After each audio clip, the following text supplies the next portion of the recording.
ದೇಶದಲ್ಲಿ ಅತಿ ದೊಡ್ಡ ಅಂಬೇಡ್ಕರ್ ಪ್ರತಿಮೆ ಸ್ಥಾಪನೆಗೆ ಹಸ್ತು. ಈ ವರ್ಷ ನಾನು ತೀರ್ಮಾನ ಮಾಡಿದ್ದೀನಿ. ಇವತ್ತು ಸ್ಫೂರ್ತಿ ಸೌಧ, ವಿಧಾನಸೌಧದ ಪಕ್ಕದಲ್ಲಿ ಒಂದು ಸ್ಫೂರ್ತಿ ಸೌಧ ಅದನ್ನ ಮಾಡಬೇಕು ಅಂತೇಳಿ ಸುಮಾರು 87 ಕೋಟಿ ರು ವೆಚ್ಚದಲ್ಲಿ ಮಾಡ್ತಾ ಇದ್ದೀವಿ. ಸಿಎಂ ಸಿದ್ದರಾಮಯ್ಯರನ್ನ ಶ್ಲಾಘಿಸಿದ Rudramuni Swamiji. Doctor B R Ambedkar museum ಹಾಗೂ ದೇಶದಲ್ಲೇ ಎತ್ತರವಾದ ಅಂಬೇಡ್ಕರ್ ಪ್ರತಿಮೆಯನ್ನ ಸ್ಥಾಪನೆ ಮಾಡಲಾಗುವುದೆಂದು ಮುಖ್ಯಮಂತ್ರಿ ಸಿದ್ದರಾಮಯ್ಯ ಘೋಷಿಸಿರುವುದು ಸ್ವಾಗತಾರ್ಹ ಎಂದು ಕಂಚಘಟ್ಟ ಮಠದ ಶ್ರೀ ರುದ್ರಮುನಿ ಸ್ವಾಮೀಜಿ ತಿಪಟೂರಿನಲ್ಲಿ ಹರ್ಷವನ್ನ ವ್ಯಕ್ತಪಡಿಸಿದರು. ಈ ವರ್ಷ ನಾನು ತೀರ್ಮಾನ ಮಾಡಿದ್ದೀನಿ. ಇವತ್ತು ಸ್ಫೂರ್ತಿ ಸೌಧ, ವಿಧಾನಸೌಧದ ಪಕ್ಕದಲ್ಲಿ ಒಂದು ಸ್ಫೂರ್ತಿ ಸೌಧ ಅದನ್ನ ಮಾಡಬೇಕು ಅಂತೇಳಿ ಸುಮಾರು 87 ಕೋಟಿ ರು ವೆಚ್ಚದಲ್ಲಿ ಮಾಡ್ತಾ ಇದ್ದೀವಿ. ನಗರದಲ್ಲಿ ಪತ್ರಿಕಾಗೋಷ್ಠಿಯನ್ನುದ್ದೇಶಿಸಿ ಮಾತನಾಡಿದ ಅವರು, ಮೈಸೂರು ವಿಶ್ವವಿದ್ಯಾಲಯದಲ್ಲಿ ಸಂವಿಧಾನ ಪೀಠ ಸ್ಥಾಪನೆ ಮಾಡುವುದು ಹಾಗೂ ಆಂಧ್ರದ ವಿಜಯವಾಡದಲ್ಲಿ ದೇಶ ಹಾಗೂ ವಿಶ್ವದ ಅತಿದೊಡ್ಡ ಅಂಬೇಡ್ಕರ್ ಪ್ರತಿಮೆಯಾಗಿದ್ದು, ಆ ಪ್ರತಿಮೆ ಒಟ್ಟು ಎತ್ತರ 206 ಅಡಿಯಾಗಿದ್ದು, ಈಗ ಕರ್ನಾಟಕದಲ್ಲಿ 250 ಅಡಿ ಬೃಹತ್ ಎತ್ತರದ ಪ್ರತಿಮೆ ನಿರ್ಮಾಣ ಸ್ವಾಗತಾರ್ಹ ಎಂದಿದ್ದಾರೆ. ದೇಶದ ಒಂದು ಶಕ್ತಿ ಸ್ವಾಭಿಮಾನ ಸಂಕೇತವಾದ ಭಾರತದ ಸಂವಿಧಾನ ರಚಿಸಿ ಭಾರತಕ್ಕೆ ವಿಶ್ವಜ್ಞಾನಿಯಾದ ಡಾಕ್ಟರ್ ಬಿಆರ್ ಅಂಬೇಡ್ಕರ್ ಅವರು ನಮಗೆ ಹೆಮ್ಮೆಯ ವಿಚಾರ. ಸಿಎಂ ಸಿದ್ದರಾಮಯ್ಯ ಹಾಗೂ ಇತರೆ ಸಚಿವರಿಗೂ ಸಹ ಅಭಿನಂದನೆಗಳನ್ನು ತಿಳಿಸಿದರು. ನಮ್ಮ ಭಾರತದ ಸಂವಿಧಾನವನ್ನ ರಚಿಸಿ ನಮ್ಮ ಭಾರತಕ್ಕೆ ಒಂದು ದೊಡ್ಡ ಹೆಮ್ಮೆಯ ವ್ಯಕ್ತಿಯಾಗಿ ಅವರು ಇವತ್ತಿಗೂ ಸಹ ರಾರಾಜಿಸ್ತಾ ಇರುವಂತಹದ್ದು ನಮ್ಮೆಲ್ಲರಿಗೂ ಸಹ ಹೆಮ್ಮೆಯ ವಿಷಯ. ಅಂತ ಒಬ್ಬ ವ್ಯಕ್ತಿಯ 250 ಅಡಿಯ ಒಂದು ಪ್ರತಿಮೆಯನ್ನು ಬೆಂಗಳೂರಿನ ವಿಶ್ವವಿದ್ಯಾನಿಲಯದ ಆವರಣದಲ್ಲಿ ಸ್ಥಾಪಿಸಲಿಕ್ಕೆ ಪೂರಕವಾಗಿ ನಮ್ಮ ಕರ್ನಾಟಕ ಸರ್ಕಾರದ ಮಾನ್ಯ ಮುಖ್ಯಮಂತ್ರಿಗಳು ಹಾಗೂ ಇತರೆ ಸಚಿವರು ಅದನ್ನು ಮಾಡಬೇಕು ಅಂತೇಳಿ ಅದನ್ನು ನಿರ್ಣಯ ಮಾಡಿರುವಂಥದ್ದು ನಮ್ಮೆಲ್ಲರಿಗೂ ಸಂತೋಷವನ್ನು ತಂದಿರುವಂಥದ್ದು. ಆಂಧ್ರ ಪ್ರದೇಶದಲ್ಲಿ 206 ಅಡಿ ಪ್ರತಿಮೆಯನ್ನು ಡಾಕ್ಟರ್ ಅಂಬೇಡ್ಕರ್ ಅವರನ್ನ ಪ್ರತಿಮೆಯನ್ನು ಸ್ಥಾಪಿಸಿರುವಂಥದ್ದು. ಅದಕ್ಕಿಂತಲೂ ಎತ್ತರವಾಗಿರ್ತಕ್ಕಂಥ 250 ಅಡಿಯ ಒಂದು ಅಂಬೇಡ್ಕರ್ ಅವರ ಪ್ರತಿಮೆಯನ್ನು ಅನಾವರಣ ಮಾಡಲಿಕ್ಕೆ ಅವರು ಕೈಗೊಂಡಿರ್ತಕ್ಕಂಥ ಕೆಲಸ ಬಹಳ ಸ್ತುತ್ಯವಾಗಿರುವಂಥದ್ದು.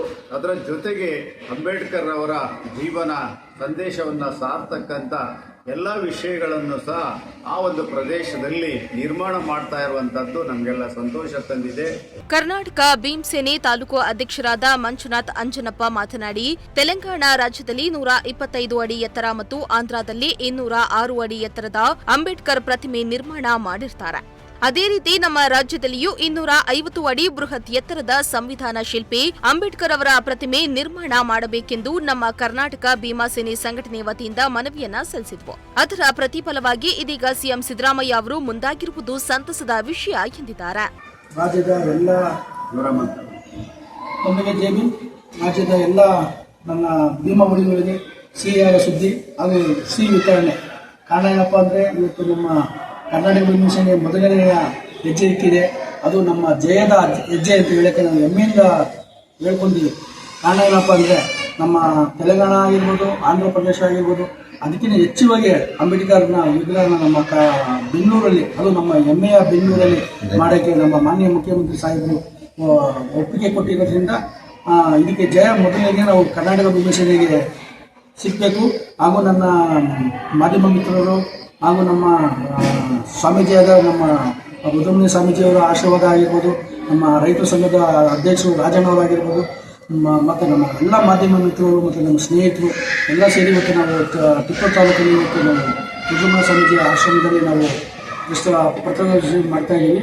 ಕಾರಣ ಏನಪ್ಪ ಅಂದರೆ ಇವತ್ತು ನಮ್ಮ ಕರ್ನಾಟಕ ಭೀಮಸೇನೆಗೆ ಎಲ್ಲರೂ ಖುಷಿಯಾದಂಥ ಒಂದು ದಿನ. ಹಾಗಾಗಿ ಇವತ್ತು ನಾವೆಲ್ಲ ಸೇರಿ ಇವತ್ತು ಸಿಹಿ ಹಂಚ್ತಾ ಇದ್ದೀವಿ. ಹಾಗೂ ಮುಂದಿನ ದಿನಗಳಲ್ಲಿ ಕರ್ನಾಟಕ ಭೀಮಸೇನೆ ಇನ್ನೂ ಹೆಚ್ಚು ಮಟ್ಟಿಗೆ ಒಳ್ಳೊಳ್ಳೆ ಕೆಲಸಗಳು ಮಾಡಬೇಕು.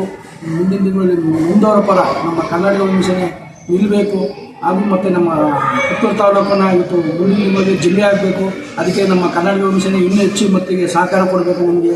ಮತ್ತು ರೈತರು ಎಲ್ಲಿ ಒಂದು ನಿಂದವರು ಅಲ್ಲಿ ಪರ ನಾವು ನಮ್ಮ ಕರ್ನಾಟಕ ಭೀಮಸೇನೆ ನಿಲ್ಲಬೇಕು. ಹಂಗಾಗಿ ನಾವು ಮುಂದಿನ ದಿನಗಳಲ್ಲಿ ಇನ್ನೂ ಹೆಚ್ಚು ಮಟ್ಟಿಗೆ ನಾವು ಕೆಲಸ ಮಾಡೋಕ್ಕೆ ನಮಗೊಂದು ಅವಕಾಶ ಹಾಗೂ ನಮ್ಮ ರುದ್ರಮುನಿ ಸ್ವಾಮೀಜಿಯವರ ಆಶೀರ್ವಾದ ಇರ್ಬೋದು, ನಮ್ಮ ಎಲ್ಲ ಸ್ನೇಹಿತರ ಆಶೀರ್ವಾದ ಹಾಗೂ ಮುಂದಿನ ದಿನಗಳಲ್ಲಿ ಒಳ್ಳೆಯದಾಗಲಿ. ಆದಷ್ಟು ಬೇಗ ನಮ್ಮ ಮಾನ್ಯ ಮುಖ್ಯಮಂತ್ರಿ ಸಾಹೇಬರು ಇದಕ್ಕೆ ಚಾಲನೆ ಕೊಟ್ಟು ಬೇಗ ಕೆಲಸ ಮುಗಿಸಿದ್ರೆ ಹಾಗೆ ನಾವು ರುದ್ರಮುನಿ ಸ್ವಾಮೀಜಿಗಳನ್ನ ಸಹ ನಾವು ಬೆಂಗಳೂರು ಕರ್ಕೊಂಡು ಹೋಗಿ ಅದನ್ನು ವೀಕ್ಷಣೆ ಮಾಡೋಕ್ಕೆ ನಮಗೆ ಅವಕಾಶ ಬೇಗ ಸಿಕ್ಕಲಿ ಅಂತ ಹೇಳ್ತಾ ಈ ಮಾತನ್ನ ನಾವು ಮುಗಿಸ್ತಾ ಇದ್ದೀನಿ. ಜೈ ಹಿಂದ್. ಇನ್ನು ಈ ಸಂದರ್ಭದಲ್ಲಿ ರೇಣುಕಾಮೂರ್ತಿ ಗೌರವಾಧ್ಯಕ್ಷ, ಮೋಹನ್ ಕಾರ್ಯದರ್ಶಿ, ಮಾದೇಶ ತುಮಕೂರು ತಾಲೂಕು ಅಧ್ಯಕ್ಷ, ರಂಜನ್ ತುಮಕೂರು ಜಿಲ್ಲಾ ಯುವ ಘಟಕ ಪ್ರಧಾನ ಕಾರ್ಯದರ್ಶಿ, ಶ್ರೀನಿವಾಸ್, ವಿನಯ್, ಕುಶಾಲ್, ನಾರಾಯಣಸ್ವಾಮಿ, ಬಾಲಾಜಿ, ಸುಮಂತ್ ಮುಂತಾದವರು ಪತ್ರಿಕಾಗೋಷ್ಠಿಯಲ್ಲಿ ಹಾಜರಿದ್ದರು. ಮಂಜುನಾಥ್, ಪ್ರಜಾಶಕ್ತಿ ಟಿವಿ, ತಿಪಟೂರು.